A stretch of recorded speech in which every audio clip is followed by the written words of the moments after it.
Ajaib Tuhan, ajaib Tuhan, kami memuji kebesaran-Mu. Ajaib Tuhan, ajaib Tuhan, kami memuji kebesaran-Mu. Ajaib Tuhan, ajaib Tuhan, kami memuji kebesaran-Mu. Ajaib Tuhan, ajaib Tuhan, ajaib Tuhan, ajaib Tuhan, kami memuji-Mu, kami memuji kebesaran-Mu. Haleluya, haleluya, haleluya. Ini kami di hadapan-Mu Tuhan. Kami menyerahkan seluruh keberadaan kami ke dalam tangan kuat kuasa-Mu. Kiranya kasih-Mu memampukan kami, mau menolong kami, menyertai kami di dalam segala perkara dalam kehidupan kami. Kalau sebentar Tuhan, kami akan mendengarkan firman-Mu. Kiranya kasih-Mu memampukan kami untuk kami boleh mengerti firman-Mu, untuk kami boleh melakukan apa yang menjadi kehendak-Mu saja dalam kehidupan kami. Terima kasih Tuhan. Sebelumnya Engkau ampuni terlebih dahulu segala dosa dan kesalahan kami. Tuhan, sucikan hati dan pikiran kami. Kuasai keberadaan kami seluruhnya ya Bapa. Roh, jiwa dan tubuh kami kuasai dengan kuat kuasa Roh Kudus-Mu. Terima kasih Bapa, terima kasih. Kami percaya Engkau Allah yang sudah mendengar dan menjawab seruan doa kami, karena doa ini kami imani dan kami peralaskan hanya di dalam nama Tuhan Yesus Kristus yang menjadi Tuhan dan Juru Selamat kami. Kami sudah berdoa dan mengucap syukur. Haleluya. Amin. Salam, salam sejahtera di dalam nama Tuhan Yesus Kristus. Bapak Ibu Saudara sekalian, mari kita membaca, merenungkan kebenaran firman Tuhan dengan tema baptisan air.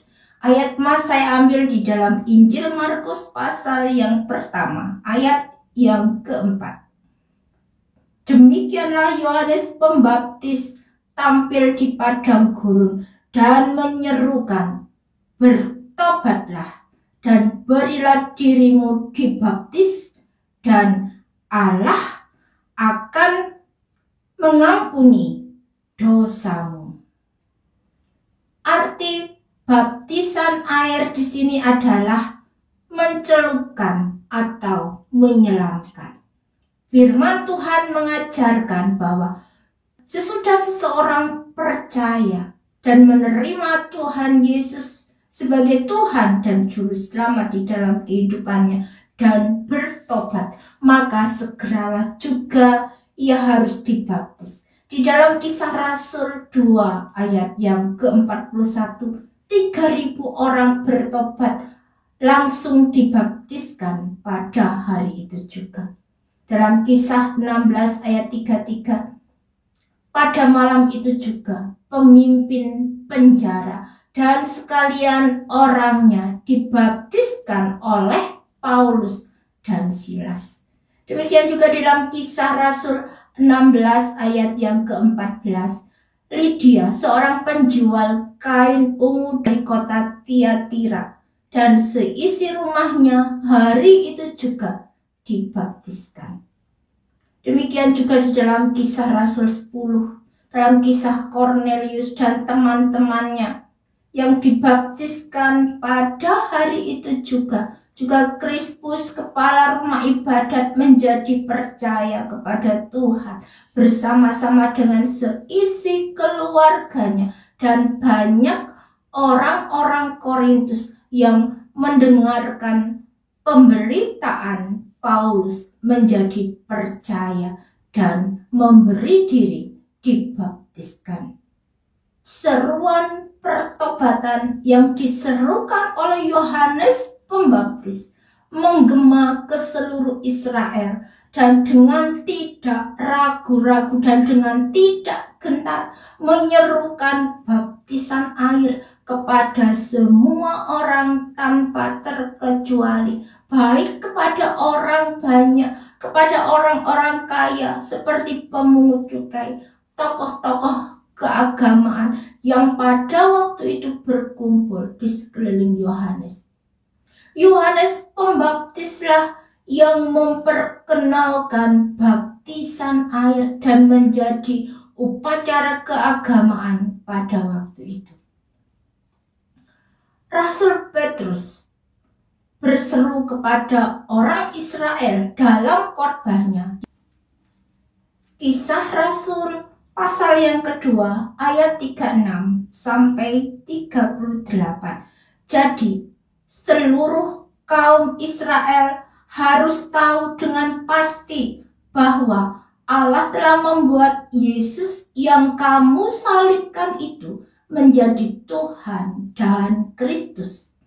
Ketika mendengar hal itu, hati mereka sangat terharu. Lalu mereka bertanya kepada Petrus dan rasul-rasul yang lain, apakah yang harus kami perbuat?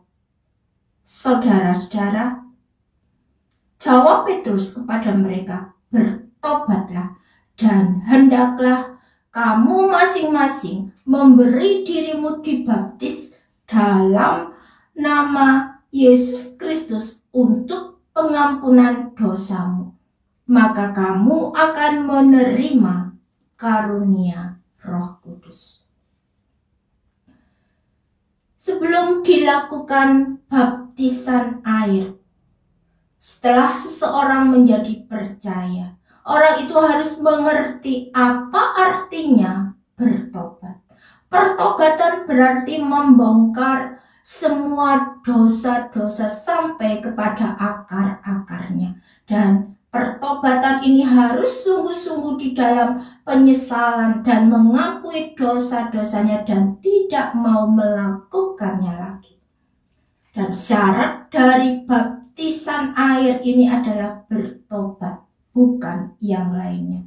Dan jangan kita membaptiskan orang hanya karena kita kepingin jumlah orang yang dibaptiskan bertambah banyak, atau membaptis hanya sekedar untuk mendapatkan surat baptisan sebagai syarat untuk dalam pernikahan. Atau jangan kita membaptiskan karena kita segan, karena harta kekayaan seseorang, kedudukan, atau karena keluarganya.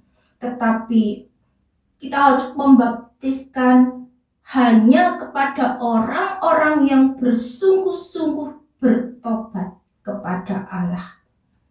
Karena baptisan air adalah bagian dari rencana Allah, kehendak Allah, dan bukan buatan manusia atau sekedar suatu upacara keagamaan saja. Tetapi sesungguhnya baptisan air adalah kehendak Allah, perintah Allah yang harus kita lakukan, kita laksanakan oleh semua orang yang percaya kepada Yesus Kristus.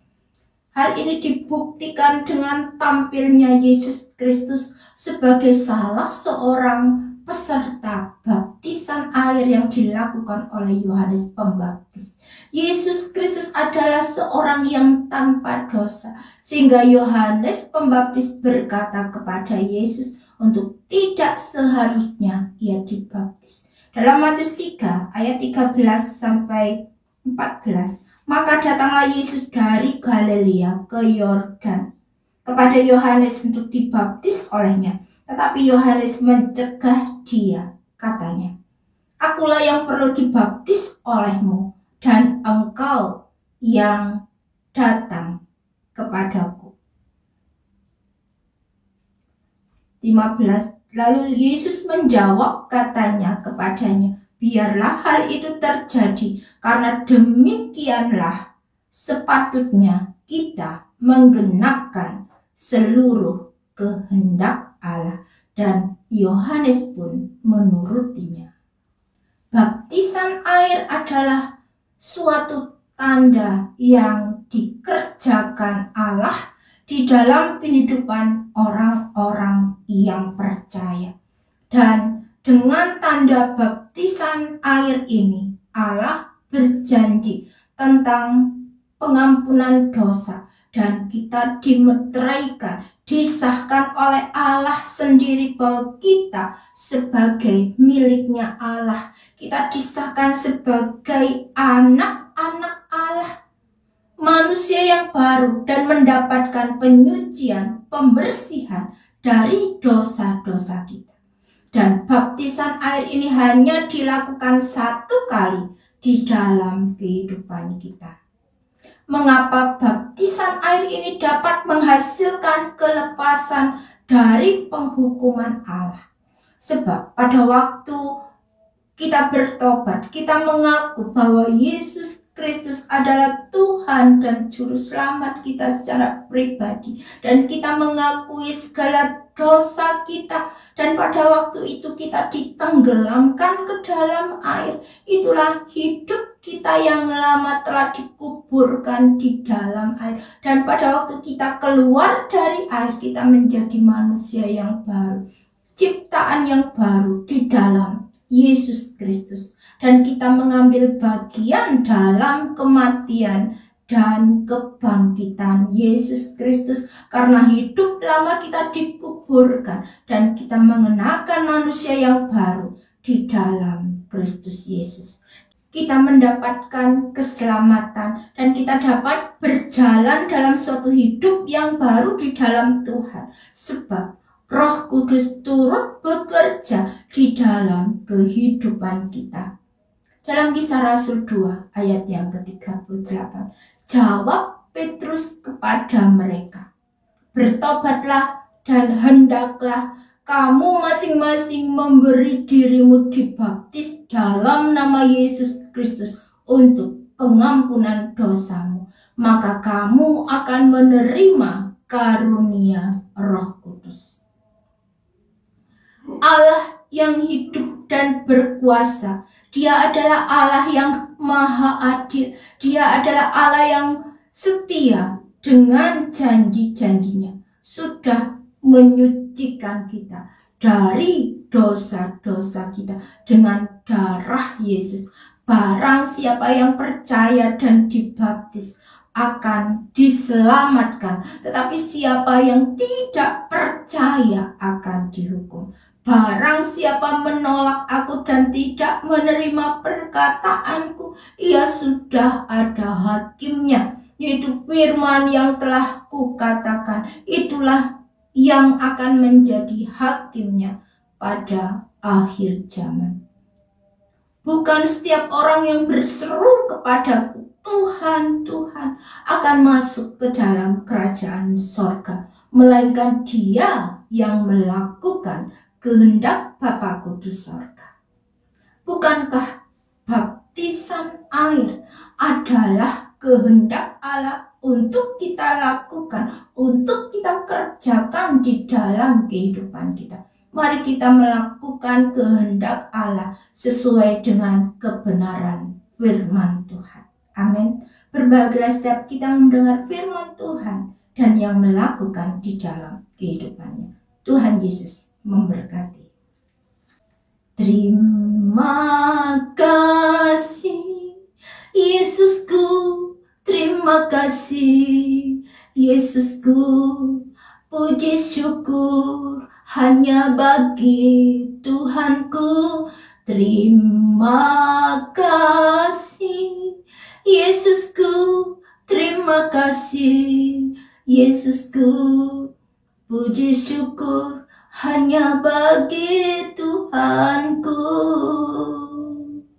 Puji syukur hanya bagi Tuhanku. Terima kasih Tuhan buat kebenaran firman-Mu yang boleh kami dengar saat ini Bapa. Kiranya mampukan kami untuk kami boleh melakukan apa yang menjadi kehendak-Mu saja dalam kehidupan kami. Supaya kami jangan berdosa kepadamu. Beri kami kemampuan-Mu Bapa. Beri kami kekuatan-Mu Bapa. Untuk kami berpegang teguh, berpengharapan hanya kepadamu saja. Di dalam nama Tuhan Yesus Kristus kami sudah berdoa dan mengucap syukur. Haleluya. Amin.